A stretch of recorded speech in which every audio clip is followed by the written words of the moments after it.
Olá, sejam todos muito bem-vindos ao canal da Casa de Oração Maria de Magdala. Ainda com as palestras gravadas, e no dia de hoje nós teremos a oportunidade de falar sobre uma atitude diante do sofrimento. Eu sou Roberto Dantas, trabalhador da Casa de Oração Maria de Magdala, e estarei facilitando hoje esse pensamento, essas reflexões em relação a esse tema. Para começar, eu gostaria de trazer uma lembrança a todos nós. Todos lembram da passagem evangélica, no momento em que Jesus crucificado estava ao lado de dois ladrões. E a conversa que se edificou entre eles foi uma conversa muito interessante. Primeiro por entender de que um ladrão estava mais tranquilo, estava mais resignado em relação à sua sorte, ao passo que o outro ladrão, que estava do lado de Jesus, se encontrava desesperado. E ele, num momento desse desespero, entendendo das conversas que estavam falando sobre aquele que era tido como o Salvador, vira-se então para ele, num desesperado, e diz: você não é o Filho de Deus, não é um profeta, não é o Messias, então se tem esse poder, livra-nos nós dessa situação. E aí o outro ladrão, resignado com sua situação, vira para ele e o repreende. Essa situação, que é uma situação que é posta no Evangelho e que chega até nós, pode ser objeto de várias reflexões, de várias leituras, se a gente puder colocar assim. E talvez a mais importante delas é que ela pode colocar exatamente como nós nos encontramos ou como nós podemos nos encontrar com relação ao sofrimento. Podemos ser tanto aquele ladrão que entende, que se encontra resignado com a sua situação, como podemos nos encontrar, como é o mais comum das vezes, como aquele outro, que mesmo entendendo que não está ali por um processo fortuito, que está ali por um motivo, pede para que através de um ato miraculoso ele possa ser libertado. Assim somos nós em muitas oportunidades em relação aos sentimentos de sofrimento. E para que a gente possa entender como esse sofrimento chega até nós, o que ele nos causa, o que pode fazer com que a gente trabalhe com ele de uma outra maneira, é que nós vamos fazer as reflexões deste momento. Uma coisa que a gente não pode perder de foco de forma nenhuma é qual é o objetivo da reencarnação. Por que nós estamos aqui? O que cabe a cada um de nós, enquanto espíritos, realizarmos nesse nosso momento evolutivo? E lá, no Livro dos Espíritos, nós temos uma resposta muito sintética para essa situação. O objetivo da reencarnação é expiação e aperfeiçoamento. Em linhas gerais, a gente vai perceber que esses são os objetivos principais da reencarnação: expiação e aperfeiçoamento. Bom, a grande pergunta é: e como é que isso vai se dar? Em novas reencarnações, em novos momentos, para que possamos realizar em uma nova vestimenta, em um novo momento, aquilo que não conseguimos realizar no vestimento ou na encarnação anterior. É importante a gente destacar aqui que, quando a gente fala sobre expiações e fala sobre aperfeiçoamento, parece que efetivamente elas só podem se desenvolver dessa forma. Ou eu expio para me aperfeiçoar, ou não acontece. Não é bem assim. Nós podemos, dentre as possibilidades que são nos colocadas, nós temos a possibilidade de crescermos, aperfeiçoarmos através das provas e também através das próprias expiações. Mas uma e outra vai ser vista por nós de formas bem diferentes. É por isso que é importante a gente entender como a prova acontece e como a expiação acontece. Normalmente, pelo próprio Livro dos Espíritos, nós vamos perceber que um processo expiatório, as expiações, como nós chamamos, são processos que nós não podemos, no nosso momento atual, se for um processo expiatório, é para nós difícil de retirar do nosso momento atual. Podemos reduzi-lo, podemos minimizá-lo, mas normalmente nós não podemos retirá-lo completamente. Por outro lado, as provas, elas podem ser, entre aspas, esquecidas.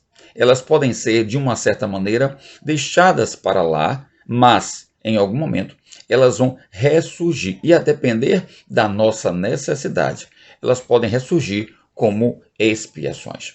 Então é importante a gente perceber nesse início de que todo e qualquer tipo de ocorrência que acontece na nossa vida tem por objetivo fazer com que a gente evolua, fazer com que a gente se aperfeiçoe.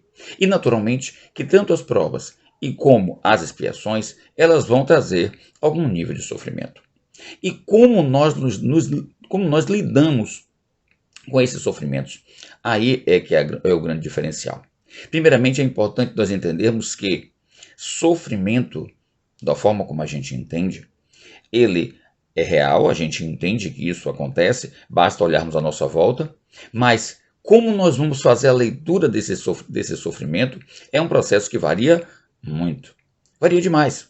E é justamente por isso que a gente tem que estar atento de que, apesar dele ser uma coisa que existe, apesar dele ser um momento que aparece na nossa vida, mas nós podemos direcioná-los de diversas maneiras.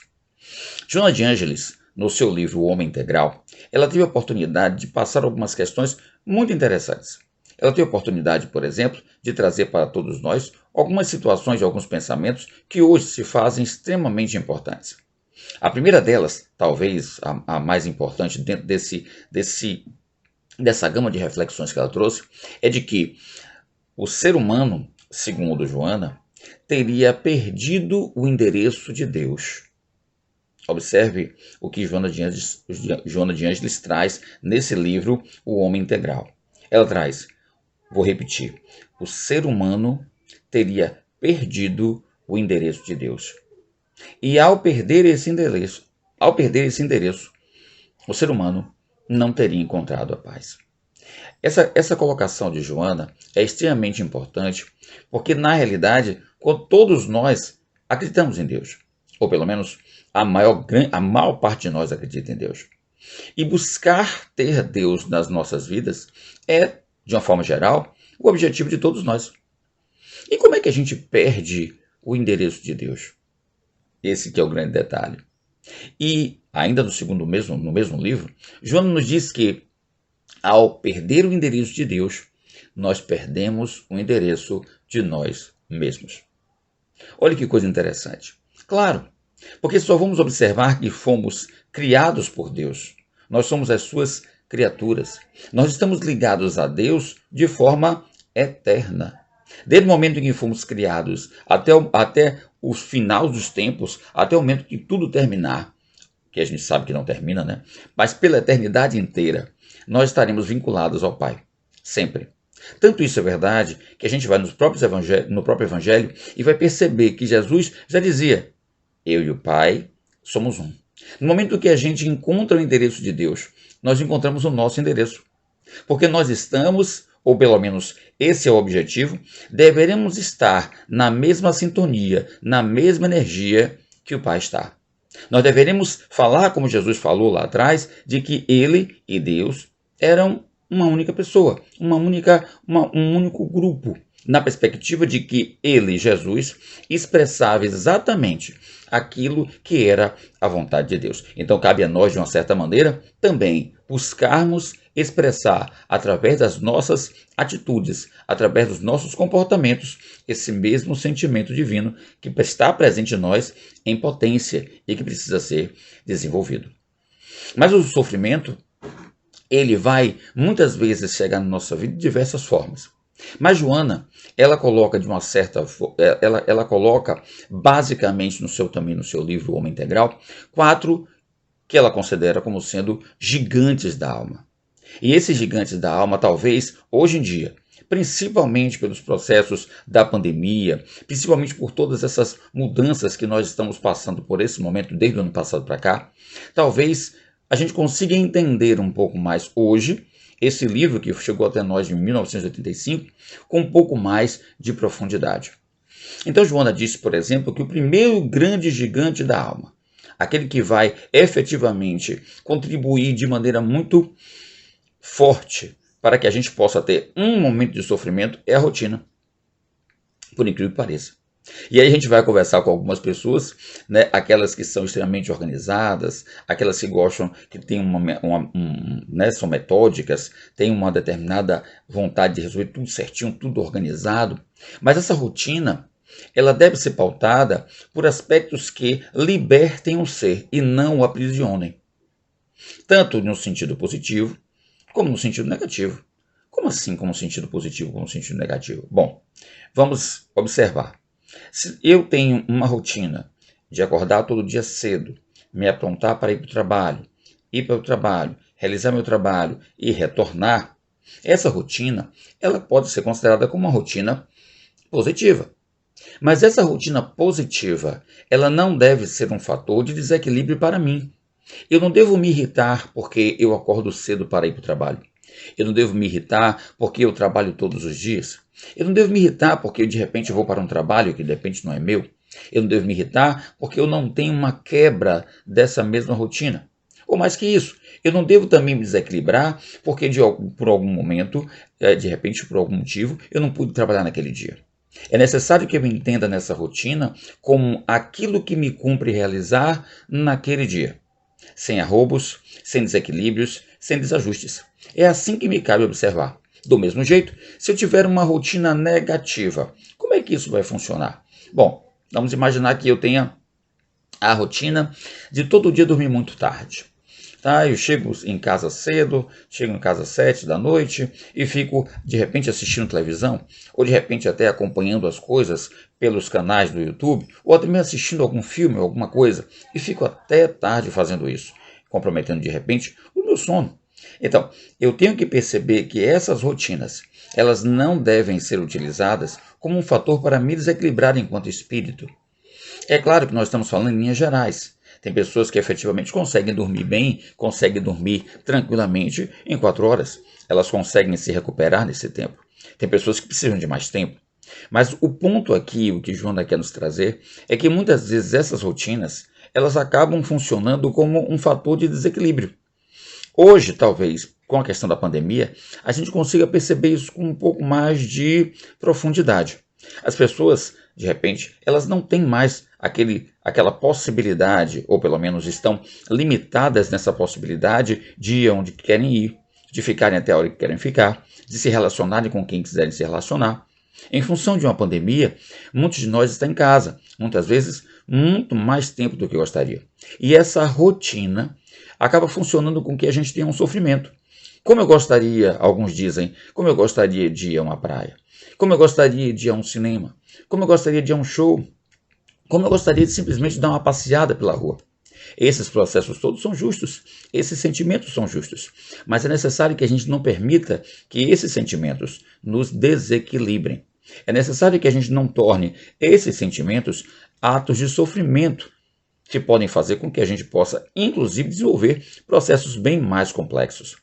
Então, é necessário a gente saber que nesse momento que nós estamos passando, essa pandemia, essa necessidade de estar em casa, essa possibilidade de não sair tão grande, tá? Que deixa com que a gente passe a maior parte do tempo em casa, assistindo TV ou fazendo qualquer outra coisa, é necessário a gente perceber que essa rotina, ela deve ser visualizada de um outro jeito.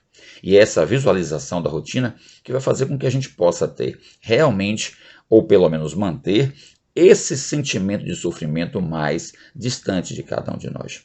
É necessário a gente entender, sim, que todo o sofrimento, ele carrega um ensinamento.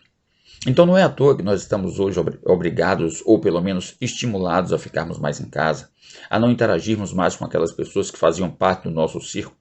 Quantos centros espíritas, quantos templos, quantas igrejas, quantos locais estão fechados hoje, nos impedindo de ter um contato mais próximo, nos impedindo de um abraço, de um olhar, de um sorriso, não é verdade? Mas tudo isso tem um objetivo, tudo isso tem uma função.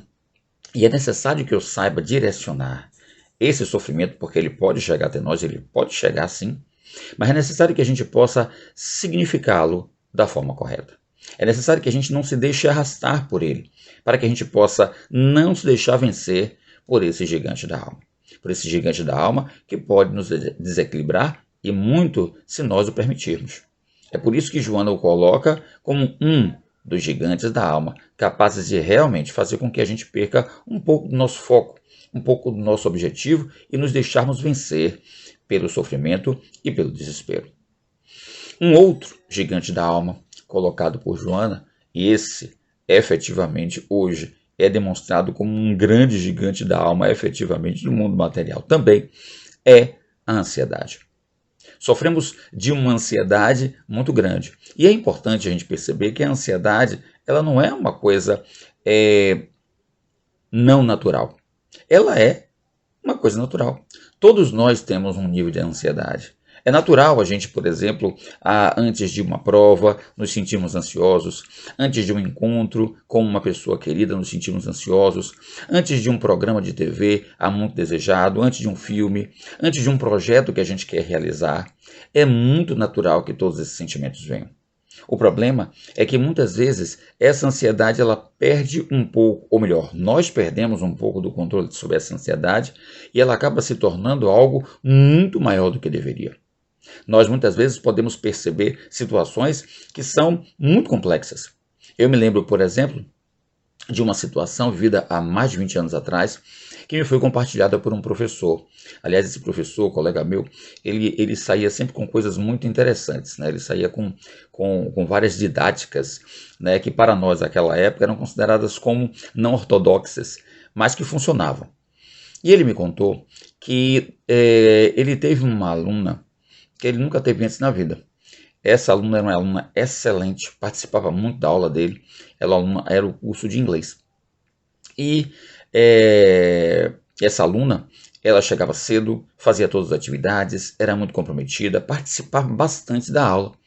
Mas que no momento do final do curso, né, quando eles iam fazer o teste oral, que era a última avaliação para terminar o semestre, aconteceu uma coisa que chamou a atenção dele, ele comentou comigo e eu acho que vale a pena comentar aqui.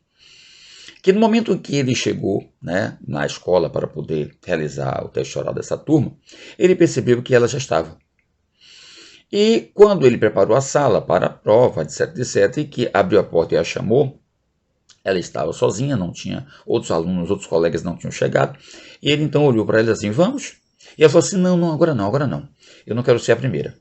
E nisso, os outros colegas foram chegando e todos foram fazendo as provas, até que ela, né, ele achou estranho, porque ela não entrou, né, ele pedia que outro aluno entrasse, sempre vinha um aluno diferente. Até que ela chegou para poder fazer a prova. E quando ela chegou à prova, ele percebeu por que ela tinha deixado todos os outros passarem na frente. Quando ela entrou na sala, ela estava pálida, descorada, olhos muito abertos, assustada, com muito medo. Tanto que quando ele fez uma pergunta simples, que era uma pergunta que ela respondia normalmente, como é que você está, está tudo bem? Ela não conseguiu responder. E aí ele percebeu que naquele estado de ansiedade que ela estava, misturado também com outros sentimentos, ela não conseguiria fazer a prova. Então, nesse momento, ele pegou o caderno de avaliação que estava à sua frente, fechou, virou para ela, conversando em inglês, né, naturalmente, e disse, olha, eu não vou fazer seu teste hoje. E quando ele falou isso para ela olhou para ele com aquela cara, ao mesmo tempo, né, surpresa, mas ao mesmo tempo aliviada. E eu disse assim, como o senhor não vai fazer minha prova hoje? Disse, não estou com vontade de fazer sua prova hoje.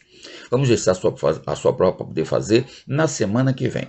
Tá bom? Mas eu vou aproveitar e conversar com você algumas coisas que eu queria conversar efetivamente já há algum tempo e de repente não tivemos oportunidade.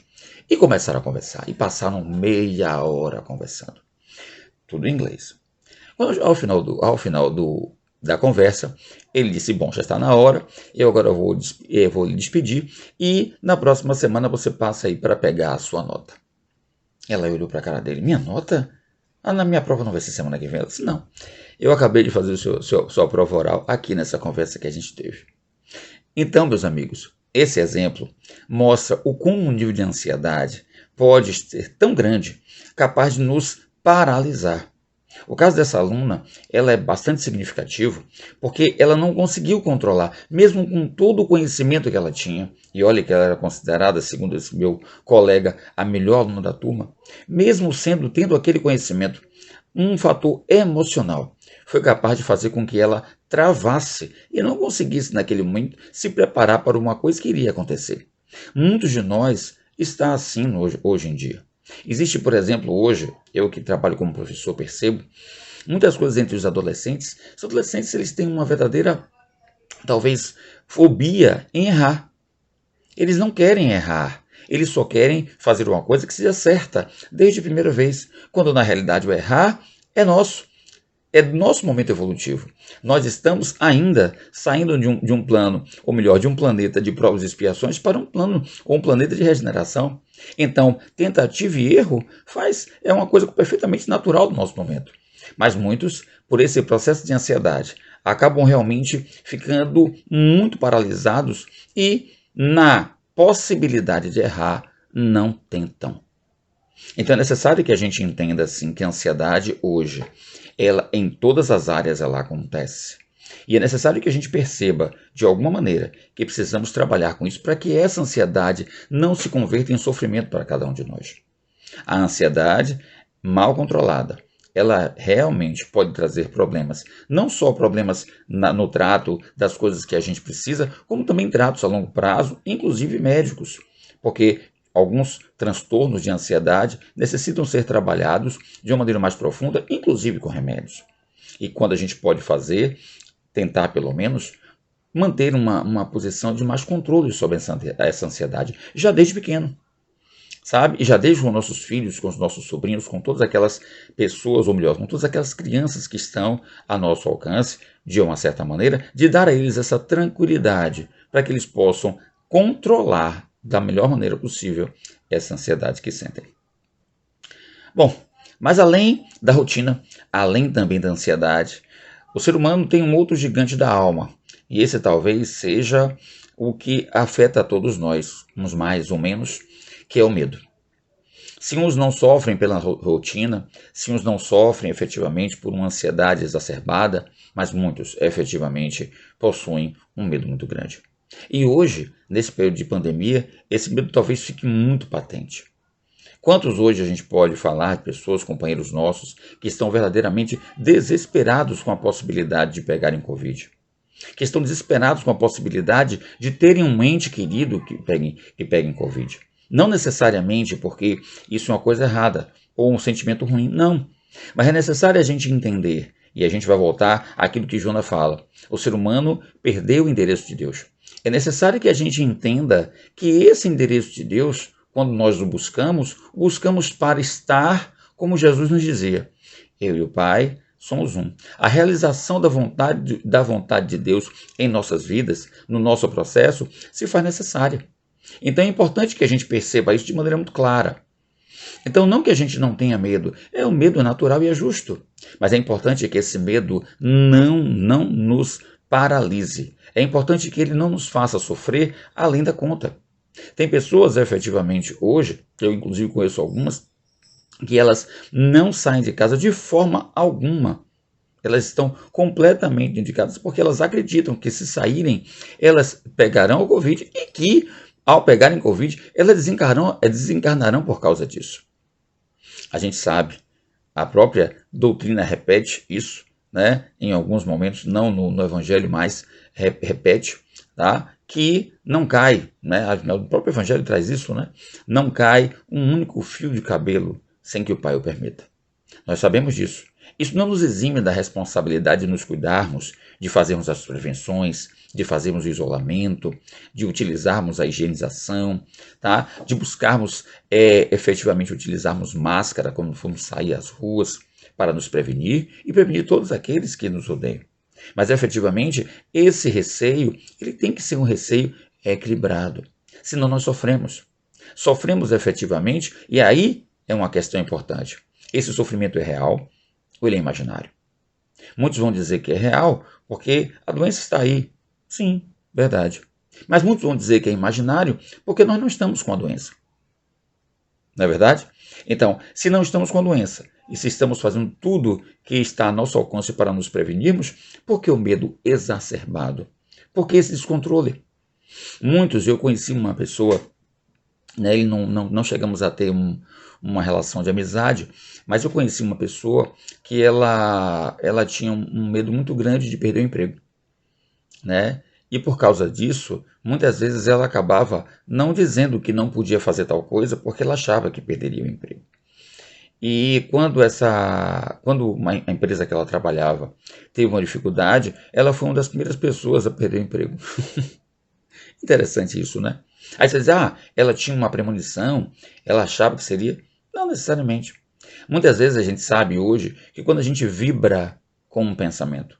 Quando a gente pensa alguma coisa, a gente atrai essa coisa para nós.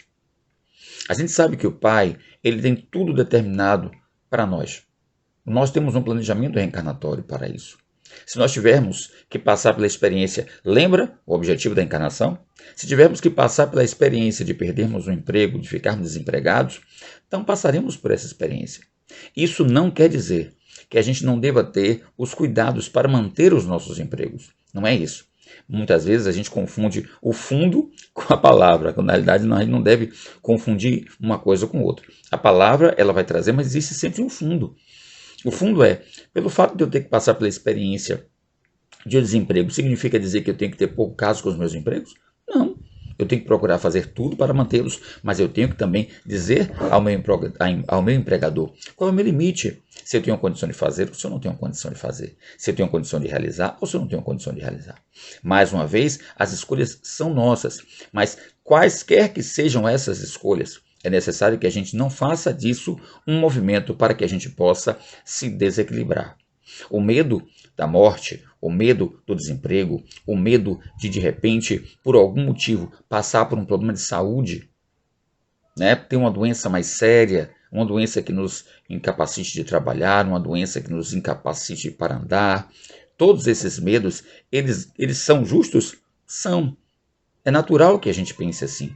Temos uma lei que nos rege, que é a lei de conservação, que de uma certa maneira faz com que a gente possa manter o nosso estado físico em bom estado, tá? O melhor que a gente possa. Mas é necessário a gente entender que determinadas formas de sentir esse medo fazem com que a gente sofra a mais do que a gente necessita. E é justamente por isso, meus irmãos, que esse medo é, juntamente com a rotina e com a ansiedade, um dos gigantes da alma. Então é importante a gente perceber e estar atento a isso para não nos desequilibrarmos.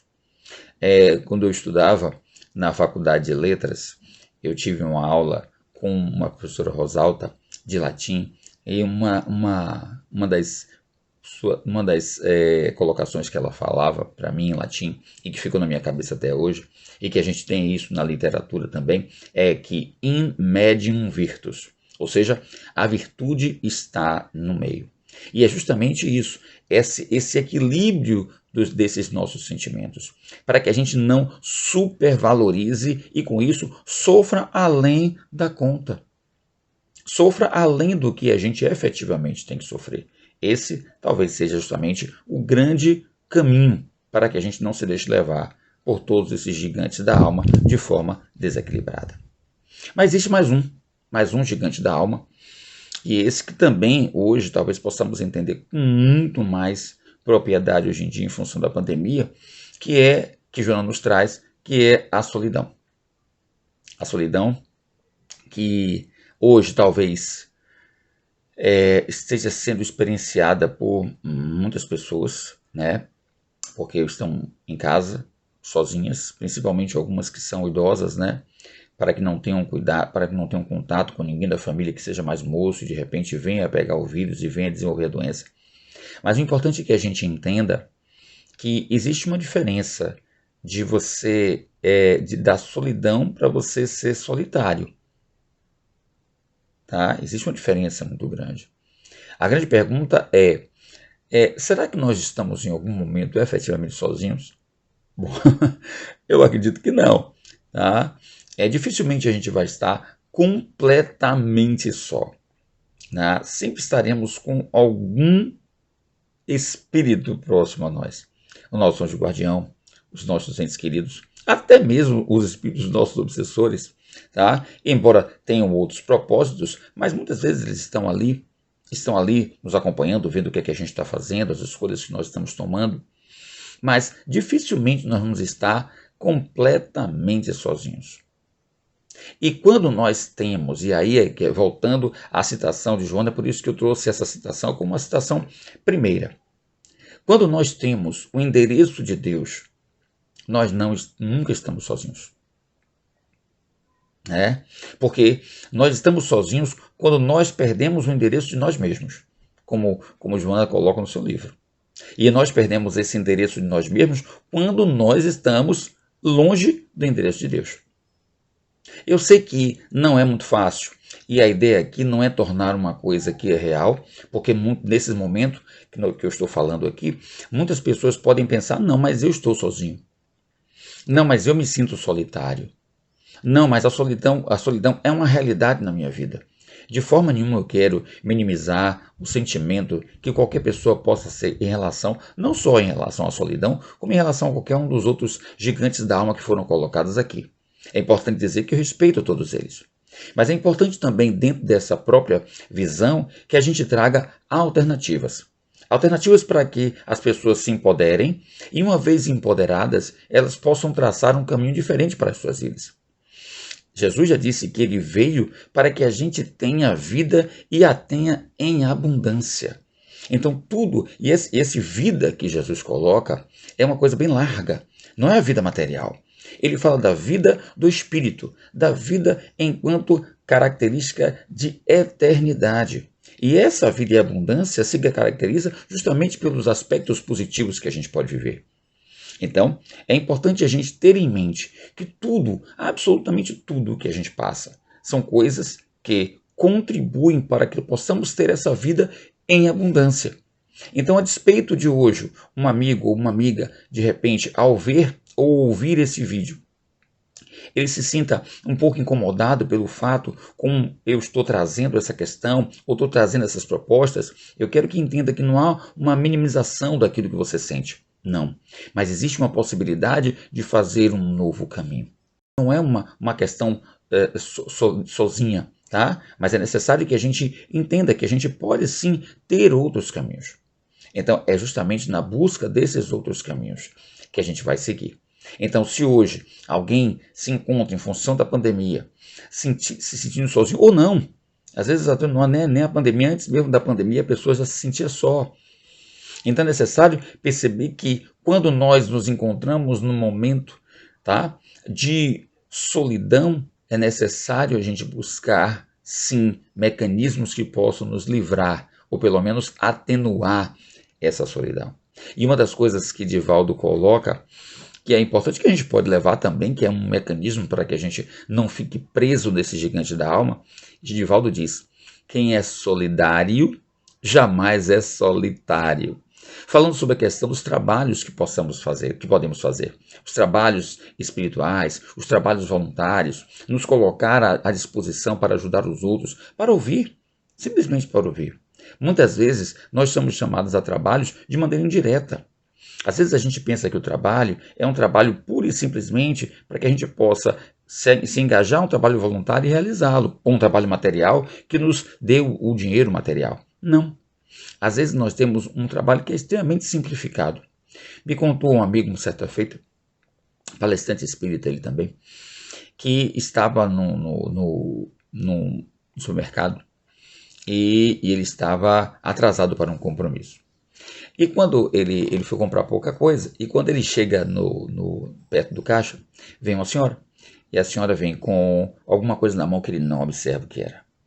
E a senhora pediu a ele comprar alguma coisa, só que ele estava tão envolto na necessidade de sair dali, do tempo que ele tinha que cumprir, com a obrigação que ele tinha assumido, que ele nem ouviu o que aquela senhora falou e de repente ele simplesmente deu um não automático. Tá? E aí a senhora saiu e ele teve uma intuição que disse a ele mais ou menos assim: muito bem, boa atitude a sua. Intuição dele, na cabeça dele ele ouviu isso. E ele parou naquele momento, saiu da ansiedade que estava ali naquele momento e voltou os olhos para a senhora. Agora ele viu a senhora que estava com uma criança no colo e uma na mão, e ele carregava, junto com a criança menor na mão, carregava um pacote de arroz e um pacote de feijão. E esse colega, então, ele se sentiu tão mal, que ele disse assim, poxa, ele saiu da fila que ele estava, foi em direção àquela senhora, conversou um pouco com ela, procurou saber um pouco da vida dela, ela contou-lhe um pouco das suas dificuldades, das suas agruras, e ele então decidiu fazer alguma coisa, não só pagar para ela aquele feijão, aquele arroz, como colocou também outros itens. Mas não só essa questão material. Durante todo o processo, ele foi conversando com a mãe, com as crianças, passaram pelo caixa, foram até o estacionamento e lá conversaram mais um pouquinho e ele se despediu. E aí, depois que isso terminou, ele percebeu que não pegou as coisas que ele deveria pegar no mercado. Então ele voltou para o mercado para pegar os itens que eram importantes que ele tinha que levar. E naturalmente chegou um pouco atrasado ao seu compromisso. Mas qual o grande detalhe que ele fala para mim no final? Ele diz que, mesmo tendo chegado atrasado no serviço, né, que ele tinha que fazer, no compromisso que ele tinha agendado, a grande realidade é que quando ele voltou para o mercado, ele voltou de um outro jeito. Ele já não se encontrava na mesma energia que estava antes. E olhe que só foi necessário fazer uma coisa que não estava previsto. Ele viu uma necessidade, ele viu um irmão, uma irmã especificamente, né, dele encaminhada, uma irmã em dificuldade, e se direcionou para essa dificuldade. Foi lá, ajudou, conversou, interagiu, trocou e voltou outro. E isso é o que cabe a cada um de nós fazer quando nós nos encontramos com algum desses gigantes da alma. E com a solidão não é diferente. Muitos vão argumentar, sim, mas eu não posso sair para ajudar ninguém. Não, verdade. Né? Seria até temerário nesse período a gente sair para poder interagir com as pessoas de maneira mais próxima. Mas nós podemos fazer uma prece à distância por elas. Nós podemos cantar uma música para elas. Nós podemos assistir a algum trabalho, seja ele qual for, alguma coisa que eleve nossa alma, para que a gente possa vibrar por todos aqueles que sofrem. E olhe que existem muitas pessoas que sofrem. Nós podemos ligar para um amigo que a gente pode pensar que também está passando pela mesma situação que nós. Ou seja, está sozinho, de repente não tem uma pessoa para conversar e a gente busca, a gente o busca ou a busca, tá? Esse amigo ou essa amiga para conversar com ele, para poder ouvir também e para poder dar uma injeção de ânimo. Meus irmãos, nós sempre podemos encontrar alternativas para podermos efetivamente atacarmos ou pelo menos minimizarmos as ações desses gigantes da alma. E, de uma certa forma, também mitigar essas questões em relação aos sofrimentos. E é importante a gente perceber isso, tá? Já no final da minha fala, trazendo para todos nós o que nós podemos fazer para minimizar essas questões dos sofrimentos na nossa vida. A primeira, Joana já nos disse, quando eu trouxe aqui no início do trabalho, que ela dizia que o ser humano perdeu o endereço de Deus. A primeira coisa é buscar a Deus. É buscar a Deus. É entender que Deus está fazendo um convite a cada um de nós. Quando o sofrimento bate à nossa porta, seja ele qual for, é um convite de Deus. É um convite para que nós possamos caminhar com Ele. Muitos dizem que quando Jesus estava na cruz e fala, Deus, né, por que me abandonaste? Muitos falam que seria uma dúvida de Jesus. Hoje já se sabe que aquilo que ele repetiu é um trecho de um dos salmos que está no Velho Testamento e que seria uma das marcas que caracterizaria o Messias entre nós. Ao mesmo tempo, muitos vão poder dizer, Jesus teria falado que, Pai, se pudesse que livrasse ele daquele cálice. Mas nós também não pedimos. O próprio Jesus nos disse que a gente pede, tá? E que se for possível, né, pede e obtereis, sim, a gente vai obter. Ao pedir, né, que o cálice, se pudesse, fosse afastado, Jesus dá uma mostra da sua obediência a Deus. Se pudesse ser afastado, seria. Mas se não pudesse, ele estava lá para cumprir os desígnios e ser feito a vontade de Deus sempre. Então, quando o sofrimento nos chega, é como se o Pai estivesse nos convidando para caminhar com Ele. E aí, a gente pode dizer, eu não quero caminhar dessa forma, eu não quero caminhar desse jeito. E podemos simplesmente fazer com que esse sofrimento seja maior. Em algumas circunstâncias, quando é uma prova, já que estamos aqui para nos aperfeiçoar, de repente a gente até nem sente muita coisa. Mas quando é um processo expiatório, quando é um processo que demanda um pouco mais de tempo, a gente acaba sofrendo muito mais da conta. A gente acaba tendo em consideração que o sofrimento acaba sendo visualizado de uma forma muito maior do que ele efetivamente é. Então, meus irmãos, o primeiro passo para que a gente possa ter uma visão, uma atitude perante esse sofrimento é o buscar a Deus. Mas não só isso. É necessário que a gente também desenvolva em nós outras características que podem fazer com que a gente tenha uma situação bem mais confortável em relação ao sofrimento. Como assim? Bom, é necessário que a gente possa realizar, ou pelo menos desenvolver em nós, as virtudes.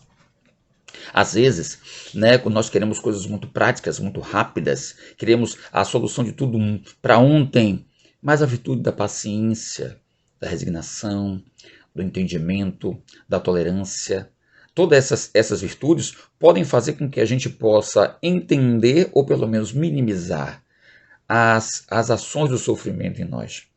Entendendo que uma coisa pode não acontecer naquele momento, pode não ser para nós naquele momento importante, porque essa é a leitura que a gente deve ter.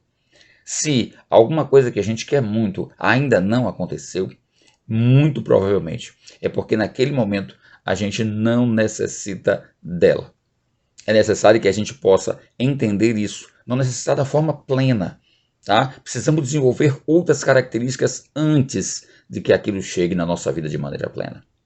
Então, desenvolver as virtudes faz com que a gente possa minimizar esse sentimento de sofrimento que nos assalta. Do mesmo jeito, termos em relação a nós um sentimento de autoestima muito importante.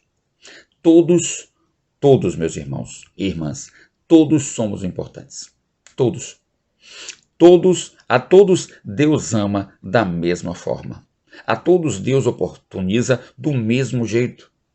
Então, cabe a nós, de uma certa maneira, entendermos que somos valiosos sim na contabilidade divina. Então, precisamos ter essa estima em relação a nós mesmos. Nós não estamos deserdados, não estamos esquecidos pela divindade. A divindade nos ama. A divindade espera efetivamente que possamos estar aqui para edificarmos os nossos caminhos e sermos felizes, a felicidade que Jesus nos prometeu. Não a felicidade transitória, mas a felicidade verdadeira, a felicidade que fará de nós e de Deus um só. Mas precisamos ir além. Além de desenvolvermos a virtude, além de termos esse sentimento também de autoestima em relação a nós, precisamos fazer e tomar um passo que é extremamente importante. Deveremos amar. Esse é o verdadeiro remédio para as nossas almas. Precisamos amar. É o amor efetivamente que vai ser o combustível que vai gerar em nós tudo o que nós necessitamos para lidar com esse sofrimento. A atitude amorosa perante a vida, não só perante a nós mesmos, mas perante a todos aqueles que necessitam, será de fundamental importância para que a gente possa edificar em nós tudo aquilo que a gente necessita. O fortalecimento moral, o fortalecimento das nossas vontades, a determinação nos momentos de maior dificuldade, tudo isso será conseguido se nós pudermos colocar em ação os nossos sentimentos de amor. Então, meus irmãos, amarmos é de fundamental importância. Amarmos de uma maneira geral, não amarmos somente a nós mesmos, mas amarmos a vida, amarmos a possibilidade de ajudar, amarmos ao nosso próximo. Ou seja, como Jesus falou, somente o amor cobre a multidão de pecados. E nesse sentido, muitas vezes, os pecados estão representados através dos sofrimentos que podem chegar até nós. Então amemos. Amemos sem reserva, amemos de maneira plena, amemos de maneira ampla, a fim de que possamos efetivamente, já nessa vida, experimentarmos alguma felicidade. O apóstolo Paulo, ele dizia, que o amor tudo crê, tudo suporta, tudo espera e tudo acredita, não é verdade? Então é necessário que a gente possa perceber nas falas de Paulo, que o amor, ele espera. O amor tudo espera, o amor tudo crê, o amor tudo sofre, o amor tudo suporta. Então, meus irmãos, que no momento que o sofrimento bata à nossa porta, que possamos mostrar para ele o nosso amor, que possamos mostrar para ele a nossa possibilidade que temos de observar de que o Pai nos ama, de que nós somos importantes, de que aquela situação é uma situação provisória, que aquele sofrimento é um sofrimento professor, é um sofrimento que vem para nos ensinar algo. Então ele não deseja o nosso mal, ele deseja de uma certa forma que a gente aprenda. Então que possamos, diante dos sofrimentos, realizarmos aquilo que para cá viemos para realizar. Que possamos realizar o momento de sermos co-criadores. Que possamos realizar aquilo como está bem dito nos evangelhos, que nós somos a imagem e a semelhança de Deus. E nossa imagem e semelhança de Deus vai ser refletida na nossa possibilidade de fazer com que o amor seja a nossa linguagem, a linguagem com que nos estaremos no mundo, a linguagem com que nos relacionaremos com os outros, a linguagem com que resolveremos os nossos problemas. Que o amor seja efetivamente a linguagem aplicada nos nossos dias, em todos os momentos, meus irmãos. Hoje, agora, amanhã e sempre. Eu espero ter contribuído. Uma paz para todos e até a próxima.